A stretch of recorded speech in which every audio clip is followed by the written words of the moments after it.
Hey guys, Chris here from Gold Standard Physio with another whiteboard session coming at you today. So in today's whiteboard session we're talking about Osgood Schlatter syndrome. So what is it? It's actually a traction or a pulling injury which affects the front of the knee. So the quads muscle, the big chunky muscle at the front of your thigh, will run down and join onto a bony prominence at the front of your shin just there. And what happens is the quads will actually pull and irritate the front part of the bottom of the knee just there.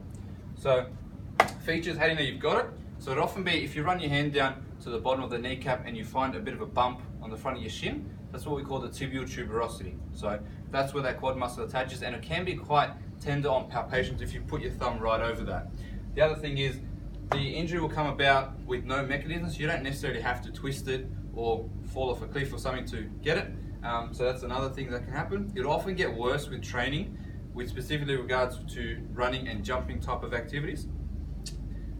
And so why does it happen? So it happens because that quads muscle there and the other muscles right up into your hip and even lower than the knee into your calf, they'll often get quite tight, so they'll provide a lot of pulling force on there, or they'll become weak where they can't actually absorb the forces of lots of continual running and jumping type of activities, which is a bit of a lead-in as to who does it happen to, or which age groups or which sports people will get this condition. So it will quite commonly affect your adolescent males and females, so your 12 to 17 kind of age group, with particular regards to, as we touched on before, running, jumping and landing sports. So that's your soccer, netball, rugby league, football and basketball. So they're the quite common groups who we see coming through the clinic with this injury. And as for treatment or the management of this kind of injury, that's the beauty of it. It's actually what we call a self-limiting injury.